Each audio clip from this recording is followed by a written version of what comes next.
గోదావరి నది ఉప్పొంగింది.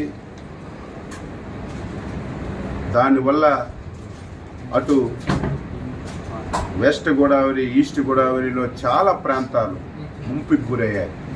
చాలా గ్రామాలు ముంపుకు గురై ప్రజలు చాలా అవస్థలు పడుతున్నారు. మీరందరూ సజీవ సాక్షులు. గతంలో కూడా మీరు పనిచేశారు. గత 5 సంవత్సరాలు ఎప్పుడైనా ఒక విపత్తు వస్తే, ఎప్పుడైనా వరదలు వస్తే ముఖ్యమంత్రి ఎప్పుడైనా సరే రివ్యూ తీసుకొని అధికార యంత్రాంగానికి అలర్ట్ చేసినటువంటి రోజు ఒక్కటైనా ఉందా? ఆ రోజు 5 సంవత్సరాల్లో ఒక మంత్రి అయినా, ఒక అధికారి అయినా గ్రామాలకు వెళ్ళి పేదవాడికి పలకరించినటువంటి దాఖలాలు ఎక్కడైనా ఉందా? మొన్న ఎప్పుడైతే భారీ వర్షాలు వస్తాయి, గోదావరి నదికి విపరీతంగా వరదొస్తుందని తెలిస్తే మా విపత్తుల శాఖ మంత్రి శ్రీమతి అనిత గారు జూమ్లో కాన్ఫరెన్స్ తీసుకొని కలెక్టర్కి అలర్ట్ చేశారు. ఏవైతే ముంపు ప్రాంతాలు ఉన్నాయో, ముంపు మండలాలు ఉన్నాయో అధికార యంత్రాంగానికి అప్రమత్తం చేసి ఏ ఒక్క ప్రాణ నష్టం జరగకూడదు, వారందరికీ సురక్షిత ప్రాంతాలకి తరలించడమే కాదు, మీరు చూశారు గతంలో వరదొస్తే తరలించి వారికి బస్తాల్లాగా ఒక స్కూల్లోనో కొట్లోనో పెట్టేయడమే తప్ప ప్రభుత్వాలు చూడక ఆర్తనాదాలు విన్నాం. మాకు భోజనం అందడం లేదు, పిల్లలకు పాలు అందడం లేదు, సకాలంలో నీళ్లు లేవు, టాయిలెట్స్ లేవని. ఈ 5 రోజుల్లో ఎక్కడైనా ఒక వార్త వచ్చిందా? భోజనాలు పెట్టాం, పిల్లలకు పాలు ఇచ్చాం, వాటర్ ఇచ్చాం, వాళ్ళు మళ్ళీ నార్మల్గా వచ్చి ఇంటికి వెళ్ళేసరికి 3,000 రూపాయలు పరిహారం కూడా ఇచ్చి వాళ్ళందరికీ న్యాయం చేశాం. నిన్న ఈరోజు ఈ 2-3 జిల్లాలు తిరుగుతుంటే గత ప్రభుత్వం పాపాల వల్ల ఏవైతే పురాతనమైనటువంటి కాలువలు ఉన్నాయో, గెడ్డలున్నాయో 5 సంవత్సరాలు గాలికి వదిలేశారు. కనీస స్థాయిలో మెయింటెనెన్స్ చేయలేదు.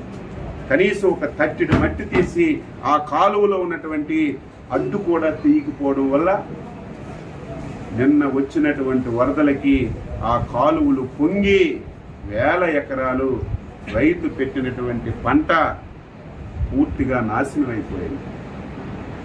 నిన్న ఈరోజు చంద్రబాబు నాయుడు గారు అసెంబ్లీలో ప్రకటించారు, మా మంత్రుల బృందానికి పంపిస్తున్నాం,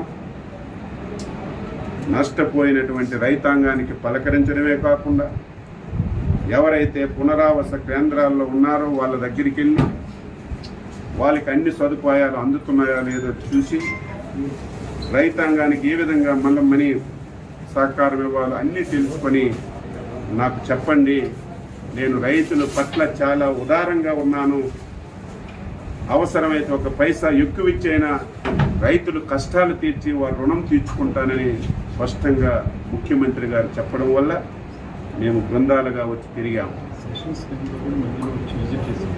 మధ్యలో సెషన్స్ టైంలో కూడా ఎవరైతే స్థానిక మంత్రులు వచ్చి ఒక పూట అసెంబ్లీ చూసి ఒక పూట వచ్చి పలకరించి వచ్చినటువంటి దాఖలాలు.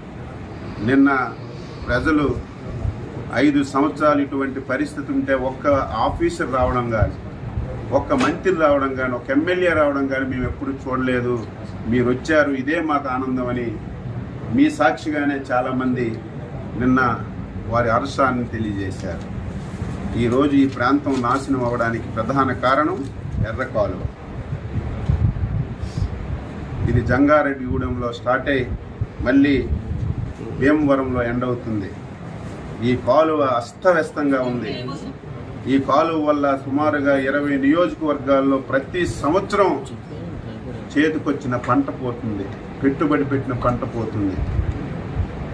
ఈ కాలువని శాశ్వతంగా ఈ సమస్యని పరిష్కరించాలని ఒక ఆలోచన చేస్తున్నాం. అందుకే జిల్లా యంత్రాంగానికి చెప్పాం, తాత్కాలికంగా ఏవైతే గుంతలు పడ్డాయో ఆ గుంతలన్నీ పూడ్చమని చెప్పి ఆదేశాలు ఇచ్చాం. టెంపరీగా రేపు డిసెంబర్కి మళ్ళీ వ్యవసాయం పెట్టుకోవడానికి ఎక్కడైతే ఈ స్లూయసెస్ పోయాయో, తలుపులు పోయాయో దాని గురించి ఒక ఎస్టిమేషన్ చేయమని ఆదేశాలు ఇచ్చాం. మళ్ళీ ఈ 2 జిల్లాల మంత్రులు ఎమ్మెల్యేలు అందరం కూర్చొని